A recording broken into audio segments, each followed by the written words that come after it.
Praise the Lord. എൻ്റെ പ്രിയരെല്ലാം സുഖമായിരിക്കുന്നല്ലോ. കർത്താവ് നിങ്ങളെല്ലാം അനുഗ്രഹിക്കുമാറാകട്ടെ.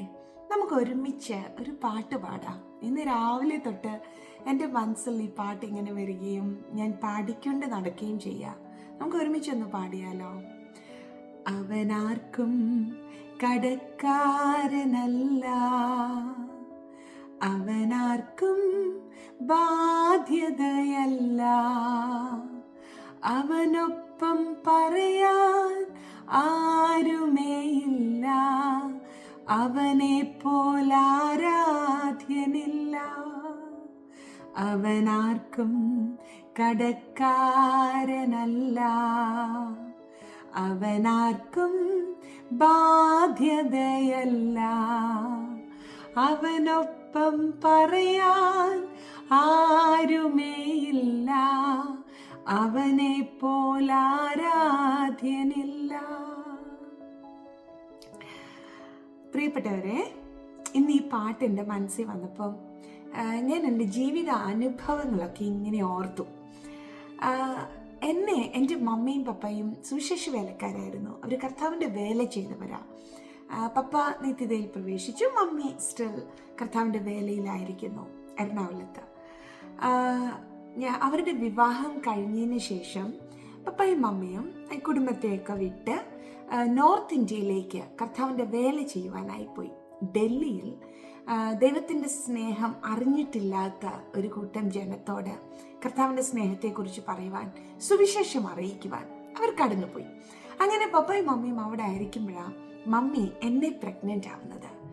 അന്ന് പ്രത്യേകിച്ച് കുടുംബക്കാരുടെ സപ്പോർട്ടോ അങ്ങനെ കൈത്താങ്ങോ ഒന്നുമില്ലാത്തൊരു സമയമാണ്. മമ്മി കർത്താവിൻ്റെ വേലയ്ക്കായി സമർപ്പിച്ചത് എല്ലാവർക്കും വലിയ താല്പര്യമില്ലായിരുന്നു, അതിനോട് എതിർത്തവരുണ്ട്, അങ്ങനെയൊക്കെയുള്ളൊരു ചുറ്റുപാടായിരുന്നു. അങ്ങനെ ആയിരിക്കുമ്പം മമ്മി പ്രഗ്നൻ്റായി. പ്രത്യേകിച്ച് സാമ്പത്തികമായി ഭയങ്കര പ്രതിസന്ധിയിലൂടെ അവർ കടന്നു പോകുന്ന സമയമാണ്. മമ്മിക്ക് ആ സമയത്ത് തണുപ്പിനിടുവാൻ വേണ്ട ഡ്രസ്സില്ലായിരുന്നു. വുളൻ ക്ലോത്ത്സ് ഒന്നുമില്ലാതെ, തണുപ്പിൽ നിന്ന് രക്ഷപ്പെടുവാൻ യാതൊരു സാഹചര്യങ്ങളും ഇല്ലാതെ ഭാരപ്പെട്ട സമയങ്ങളുണ്ട്. എന്നാലും സുവിശേഷ വേലയ്ക്ക് ഒരു ബുദ്ധിമുട്ട്, ഒരു കോട്ടം വരാൻ പാടില്ലല്ലോ. പപ്പയും മമ്മിയും രാവിലെ കർത്താവിൻ്റെ വേലയ്ക്കായി കടന്നു പോകും. അന്ന് വണ്ടിയൊന്നുമില്ല, നടന്നാ പോകുന്നത്. അങ്ങനെ ഒരു ദിവസം തണുപ്പിനുള്ള ഡ്രസ്സൊന്നുമില്ലാതെ തണുപ്പ് കാലാവസ്ഥയിൽ പപ്പയും മമ്മിയും നടന്നു പോകുമ്പോൾ പെട്ടെന്ന് മമ്മിയുടെ ബോധം കെട്ട് മമ്മി താഴെ വീണു, തണുപ്പ് സഹിക്കാൻ വയ്യാതെ. ഞാൻ മമ്മിയുടെ ഉദരത്തിലുണ്ട്. അത് ഒരു കാര്യം. പിന്നെ വേറൊരു കാര്യം ഉണ്ടായിരുന്നു. അന്ന് ഭക്ഷണത്തിനൊന്നും യാതൊരു വകയുമില്ല. സാമ്പത്തികമായ പപ്പയുടെയും മമ്മിയുടെയും കയ്യിൽ ഒന്നുമില്ല. ആരോടും ചോദിക്കാൻ പറ്റത്തില്ല. എൻ്റെ പപ്പയും മമ്മിയും എപ്പോഴും പറയുന്നൊരു വചനമുണ്ട്, എൻ്റെ നീതിമാൻ വിശ്വാസത്താൽ ജീവിക്കും, മനുഷ്യരിൽ ആശ്രയിക്കുന്നതിനേക്കാൾ യഹോവയിൽ ആശ്രയിക്കുന്നത് നല്ലത് എന്നവർ നിരന്തരം പറയുന്നത് ഞാൻ കേട്ടിട്ടുണ്ട്. അപ്പം ആ സമയങ്ങളിൽ സഹായത്തിന് ആരോടും ചോദിക്കാതെ ഇവർ വിശ്വാസത്തോടെ മുന്നോട്ട് പോയിക്കൊണ്ടിരിക്കുക. ഒരു സ്വല്പം അരി മാത്രമേ അന്ന് ആ സമയങ്ങളിൽ ഭവനത്തിലുണ്ടായിരുന്നുള്ളൂ. അപ്പം മമ്മി പറഞ്ഞു കേട്ടിട്ടുണ്ട്, ഇത് മൊത്തം കൂടെ വെച്ച് ഒരുമിച്ചങ്ങ് കഴിച്ചു തീർക്കാതെ ഈ സ്വല്പം അരിയിൽ നിന്ന് ഓരോ പിടി അരി ഇട്ട് തിളപ്പിച്ച് അതിൻ്റെ കഞ്ഞിവെള്ളം കുടിച്ച് ബാക്കി ചോറും ഒക്കെ കഴിച്ച് അങ്ങനെയായിരുന്നു ഇവർ കുറേ നാൾ കഴിച്ചു കൂട്ടിയത്. അപ്പോൾ നിങ്ങൾക്കറിയാം, പ്രഗ്നൻ്റ് ആയ മമ്മിക്ക് വേണ്ടുന്ന നല്ല ആഹാരം കിട്ടാതെ മമ്മിക്ക് ഒരുപാട് ഡെഫിഷ്യൻസി ഒക്കെ ഉണ്ടായിരുന്നു. അങ്ങനെ മമ്മി ഒരുപാട് ശാരീരിക ബുദ്ധിമുട്ടിലൂടെ കടന്നുപോയി. എന്നെ പ്രഗ്നൻ്റ് ആയിരുന്ന സമയത്ത് 9 മാസം മമ്മി എന്നെ ക്യാരി ചെയ്തു. എന്നെ ഡെലിവർ ചെയ്തപ്പം കർത്താവ് ചെയ്തൊരു അത്ഭുതം മമ്മി എന്നും പറയുന്ന കാര്യമാണ്. എനിക്ക് നല്ല വെയിറ്റും ആരോഗ്യവും ഉള്ളൊരു കുഞ്ഞായിരുന്നു ഞാൻ.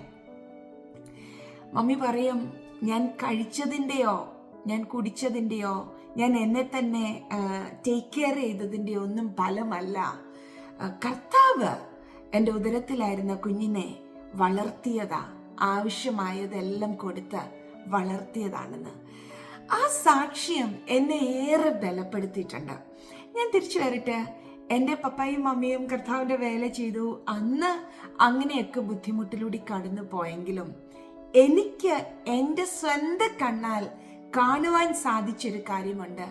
മാതാപിതാക്കളില്ലാത്ത അനേക കുഞ്ഞുങ്ങളെ അവർ ചേർത്ത് പിടിക്കുന്നതും അവർക്കൊരപ്പനും അമ്മയുമായി തീരുന്നതും, പട്ടിണിയിലായിരിക്കുന്നവരെ ഭക്ഷണം കൊടുത്ത് സഹായിക്കുന്നതും, വസ്ത്രമില്ലാത്തവർക്ക് അപ്രകാരമുള്ള സഹായങ്ങൾ കൊടുക്കുന്നതൊക്കെ മമ്മിയുടെയും പപ്പയുടെയും ആയുസ്സിൽ അവർ ചെയ്യുന്നത് കാണുവാനും എനിക്ക് സാധിച്ചു.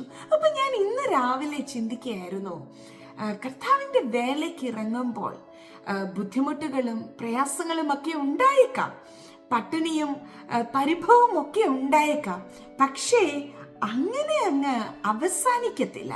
പകരം ഈ ആയുസ്സിൽ തന്നെ, ഈ ഭൂമിയിൽ നിന്ന് വിട്ടു പോകുന്നതിന് മുമ്പ് തന്നെ പട്ടിണി കിടന്ന അവർ തന്നെ അനേകരുടെ വിശപ്പടക്കുവാൻ, വസ്ത്രത്തിനായി ബുദ്ധിമുട്ടി അവർ തന്നെ അനേകർക്ക് വസ്ത്രം കൊടുക്കുവാൻ കർത്താവ് അനുവദിക്കും.